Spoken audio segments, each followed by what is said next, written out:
तो हम कितने प्रसन्न थे, और अब आपके मुख के भाव को देखकर मुझे आभास हो रहा है कि आप मेरे लिए भी कितने अति प्रसन्न हैं, और इसलिए इतने स्तब्ध है। परंतु अंततः मेरे भाग्य ने मेरा साथ दे ही दिया। आपको बहुत बहुत बधाई मित्र शुंभ। भैया, तो अभी आरंभ हो ही गया। क्या आरंभ हो गया गणेश? देवराज इंद्र का पतन। मात्र बधाई देना पर्याप्त नहीं है इंद्रदेव। आपका प्रिय ऐरावत अब हमारा हुआ।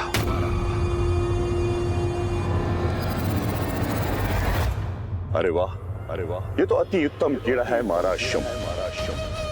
हमने इतनी प्रसिद्धि सुनी थी, अति शक्तिशाली, अति प्रतापी ऐरावत की, और अब वो हमारी असुरी सेना का गौरव बढ़ाएगा।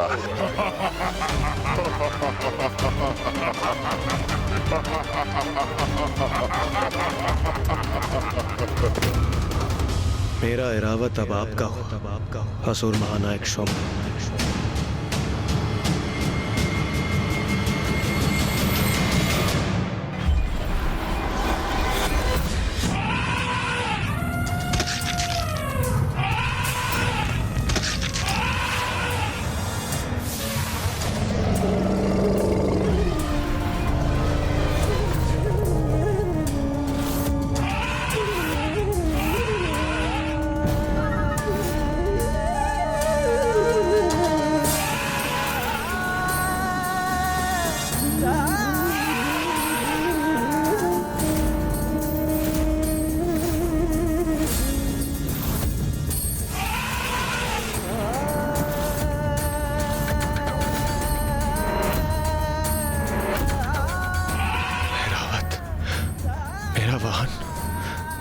सखा ऐरावत, अभी तो ये तुम्हारी पीड़ा का आरंभ मात्र है मूर्ख देवताओं। अभी तो और बहुत क्रीड़ा शेष है जिसमें अत्यंत आनंद आएगा मुझे।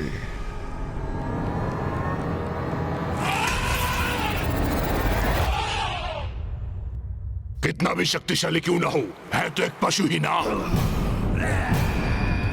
इसलिए अपरिचित लोगों को देखकर विचलित हो रहा है। महानायक शुंभ, मैं अभी इसको शांत किए देता हूँ। जहाँ हमारे अन्य वाहन रहते हैं, मैं इसे वहीं छोड़ आता हूँ।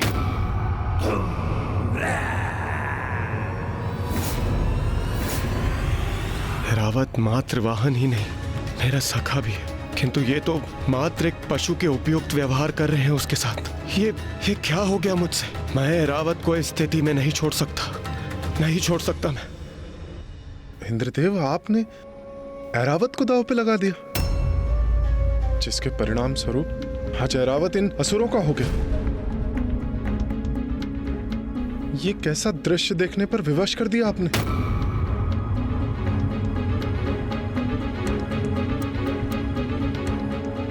ऐरावत ही नहीं, इस समय तो सभी मुझे अपराधी मान रहे होंगे, और क्यों न माने। इतनी बड़ी भूल जो कर बैठा हूं मैं, लोभ में आकर इतना बड़ा अहित कर बैठा मैं अपना। किंतु ये भूल मुझे स्वयं ही सुधारनी होगी। हाँ, मैं आगे क्रीड़ा कर पुनः ऐरावत को जीतने का प्रयास करूंगा, और यही उचित होगा। हाँ, मुझे ज्ञात है देवराज, कितना क्षोभ हो रहा है तुम्हें, और तुम्हारी ये ग्लानि अति आनंदित कर रही है मुझे।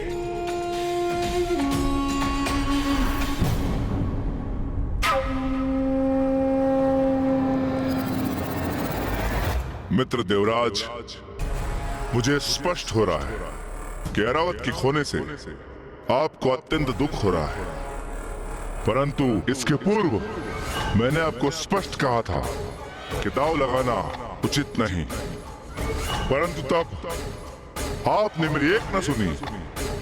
परंतु अब मैं आपको और दुखी नहीं कर सकता, इसलिए इस क्रीड़ा को यहीं रोकते हैं।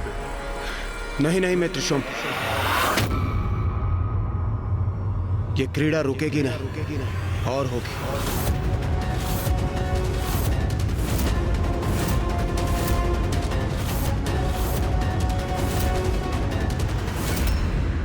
अब और क्रीड़ा क्यों करना चाहते हैं इंद्रदेव?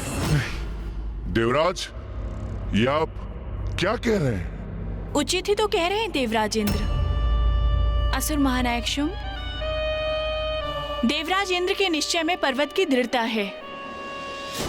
इतनी सरलता से वो अपनी पराजय स्वीकार नहीं करेंगे।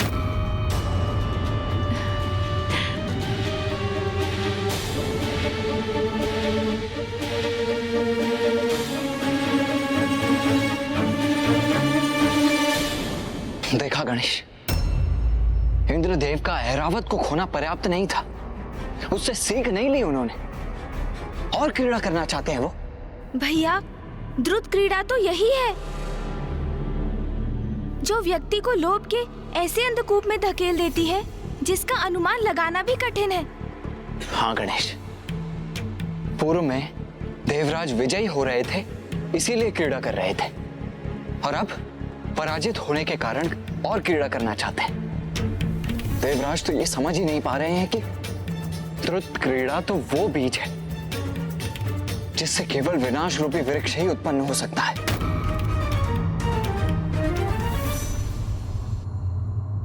मित्र देवराज, आपने पूर्ण विचार कर लिया ना? पुनः क्रीड़ा करने के लिए आप अपने निर्णय पर स्थिर है ना? दांव पर दांव चलेंगे देवराज अब, और अपना सर्वस्व लुटा कर ही रुकेंगे। असुर महानायक, ये आप कैसा प्रश्न पूछ रहे हैं? देवराज इंद्र कोई साधारण व्यक्ति नहीं है। पराजित होने के बाद भी विजय होने की ललक है इनमें, जो अत्यंत सराहनीय है। इनके इसी भाव को मैं हृदय से आदर करता हूं।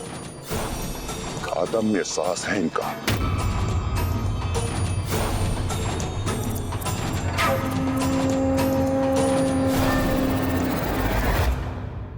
इंद्रदेव, मैं आपके निश्चय की दृढ़ता से प्रभावित हुआ हूं। आपके इस दृढ़ता के सम्मान में इस बार ऐरावत के साथ साथ अपने पाताल का समस्त रजत दांव पर लगाता हूं। विजयी हो इंद्रदेव, और अपने प्रिय ऐरावत के साथ साथ पाताल के समस्त रजत पर अपना अधिकार कीजिए। देखा आप सभी ने, आप सभी के विपरीत मेरे नवीन मित्र मेरे साहस की सराहना कर रहे हैं। और वैसे भी ये क्रीड़ा मैं आनंद के लिए नहीं, अपने ऐरावत का साथ पुनः पाने के लिए कर रहा हूं। उनका प्रयोजन जो भी हो, किंतु यदि इंद्रदेव इस दाव में भी पराजित हुए तो? इंद्रदेव, एक और दांव चलने का आग्रह अवश्य कर रहे हैं, किंतु नीति अनुसार आपको भी कुछ और दांव में लगाना होगा।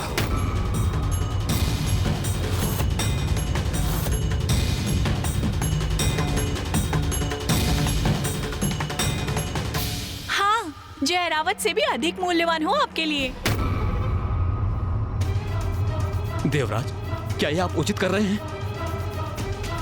देवराज, आप जो भी करें सावधानी से करें।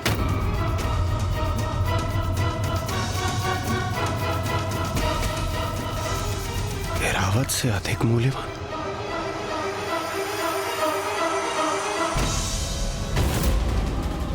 अब क्या दांव पर लगाने जा रहे हैं इंद्रदेव?